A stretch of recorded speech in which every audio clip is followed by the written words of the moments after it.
दिल्ली के मालवीय नगर के फ्लोरिश से होटल में भीषण अग्निकांड में 21 लोगों की मौत हो चुकी है और 35 लोग घायल हैं। घायलों में से कुछ की हालत काफी ज्यादा गंभीर बनी हुई है। अब इस पूरे मामले में बड़ा एक्शन शुरू हो चुका है। दिल्ली पुलिस ने होटल के मालिक लवकेश बजाज को गिरफ्तार कर लिया। लवकेश बजाज की दिल्ली के साकेत से गिरफ्तारी हुई है और पुलिस लवकेश से पूछताछ कर रही है। सूत्रों की माने तो शुरुआती पूछताछ में लवकेश पुलिस को बताया कि उसने अपने होटल का कारोबार बढ़ाने के लिए कमरों की संख्या में बढ़ोतरी की थी और उसके मुताबिक मालवीय नगर और साकेत इलाके में कई बड़े और नामी अस्पताल हैं।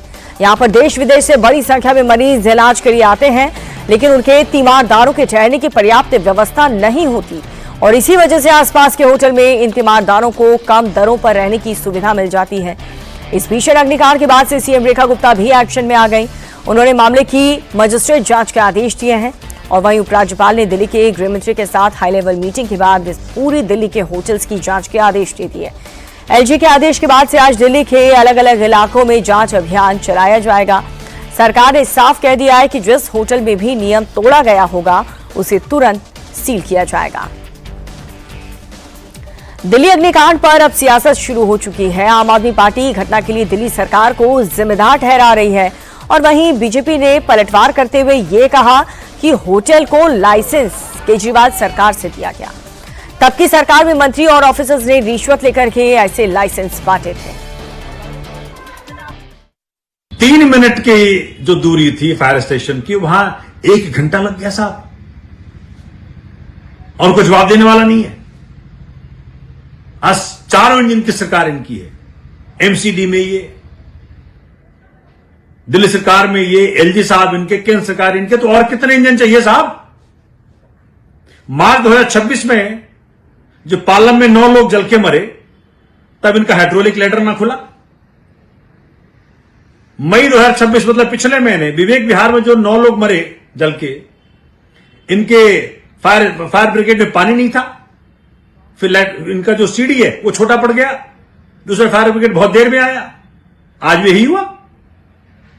आज भी लोकल लोगों ने बचाया। अगर लोकल लोग नहीं होते साहब तो जाने बहुत ज्यादा जाती। फायर ब्रिगेड अगर समय से आ गया होता तो आज काफी लोग हमारे बीच में होते। जितनी भी विसंगतियां हैं और करप्शन है, ये सारा का सारा जो आम आदमी पार्टी के समय का समय है 11 साल का, वो आप सब लोग जानते हैं। मुख्यमंत्री से लेकर कोई ऐसा मंत्री नहीं है, विधायक नहीं है जो भ्रष्टाचार में लिप्त नहीं था। ये भी एक उसी, अभी मैं राजनीति करना नहीं चाहता हूं, अगर आपने मुझसे पूछा है तो मैं कहना चाहता हूं 2024 के दिए हुए लाइसेंस हैं ये। उस समय भारतीय जनता पार्टी की सरकार नहीं थी और उन्होंने ही हर चीज में भ्रष्टाचार करके लाइसेंस दिए थे और लोगों की जेबें भरी थी। इसलिए अब हमको जो करना है, इस पर हमारी मुख्यमंत्री ने बहुत संवेदनशीलता के साथ निश्चित रूप से उन्होंने ऑर्डर किए हैं।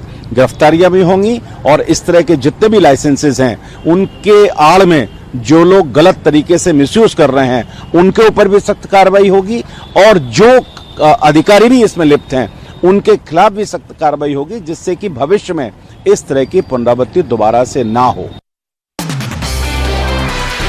दिल्ली के फ्लोरिश से होटल में भीषण अग्निकांड के बाद से मालवीय नगर में चलने वाले दर्जनों होटल में अचानक से ताले लग गए। इन होटल्स को खाली करा लिया गया। प्रशासन ने ऐसे 1 दर्जन से ज्यादा होटल्स की पहचान की है जो नियमों को ताक पर रखकर चलाए जा रहे थे। इंडिया टीवी संवाददाता संजय शाह ने ऐसे होटल्स का रियलिटी चेक किया। दिल्ली के मालवीय नगर अग्निकांड में लोगों की जानें गई, जिसके बाद तमाम सवाल खड़े हो रहे हैं। सवाल होटल में एंट्री और एग्जिट को लेकर है, फायर सिस्टम को लेकर है और एनओसी को लेकर है। इसी इलाके में मैं रियलिटी टेस्ट करने के लिए आया हूं और ये होटल आप देख सकते हैं, ग्राउंड मून इन होटल है। इस होटल का ये 3 फीट का मात्र एक रास्ता है। ये 3 फीट के रास्ते से ही अंदर जाने का रास्ता है। हालांकि फिलहाल इस इलाके में हुई हादसे के बाद से इस होटल को बंद कर दिया गया है और जो भी गेस्ट यहाँ पे रुके हुए थे उनसे आज शाम को पूरा होटल खाली कराया गया और खाली कराने के बाद इसे बंद किया गया। लेकिन तस्वीरों में अब मैं दिखा दूं कि सामने जो ये रास्ता आप देख रहे हैं, इसी रास्ते पे सामने इनका मीटर बोर्ड है, यानी कि जो है पूरा बिजली का इक्विपमेंट्स है और इसी रास्ते से ऊपर मतलब ग्राउंड प्लस 5 फ्लोर की ये पूरी बिल्डिंग है।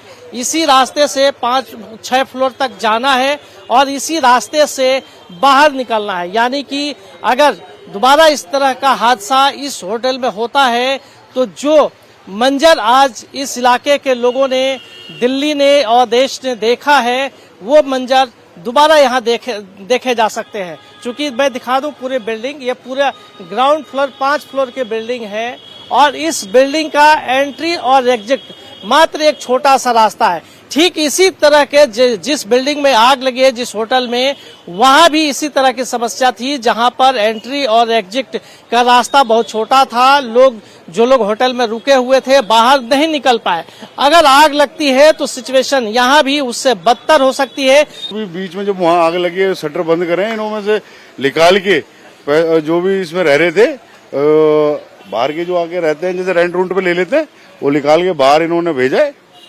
आज ही खाली कराया होटल? आज ही खाली कराया है, आज ही खाली कराया है। और इसमें नीचे जो दुकानों के पीछे भी बनाए हुए हैं, नीचे बेसमेंट में भी बनाए हुए हैं। आप देख सकते हैं कि ऊंची बिल्डिंग, यानी कि ग्राउंड प्लस 5 फ्लोर की यह बिल्डिंग है और इस बिल्डिंग में एंट्री और एग्जिट सिर्फ इतना ही है। यानी कि ये 3 फीट का रास्ता है, आप देख सकते हैं, जो कि ऊपर जाने का है और सामने एक लिफ्ट लगी हुई है जिससे आप ऊपर जा सकते हैं। यही नहीं, इस तरह के जो भी होटल्स इस इलाके में बने हुए हैं उसमें बेसमेंट का निर्माण तो जरूर किया गया है। यहाँ भी बेसमेंट है, आप देख सकते हैं, और बेसमेंट में जाने और आने का रास्ता मात्र 2.5 फुट का है। 2.5 फीट के इस रास्ते से ही नीचे जाएंगे और ऊपर कोई व्यक्ति आ सकता है। यानी कि अगर हादसा हो जाए, इस बिल्डिंग में आग लग जाए, तो जो लोग भी इस बिल्डिंग में रहेंगे उन्हें बचना मुश्किल ही है। भगवान भरोसे ही बचाया जा सकता है। चूंकि इसी तरीके के इस लाइन पे बहुत सारे, इस रोड पे मैं दिखा दूं, इस रोड पे कई सारे इसी तरह के होटल्स हैं और सबकी स्थिति कमोबेश एक जैसे ही है। हादसे के बाद से ये इन होटल्स को खाली कराया गया है और खाली कराने के बाद फिलहाल इन्हें बंद कर दिया गया है। लेकिन क्या सरकार जागेगी इस तरह के होटल्स के खिलाफ? क्या इनके खिलाफ कार्रवाई होगी कि जिस तरीके से निर्माण किया गया है और अंधेरे में, सरकार को अंधेरे में रखकर लाइसेंस लिए गए हैं और उसके बाद होटल्स को संचालित किया जा रहा है?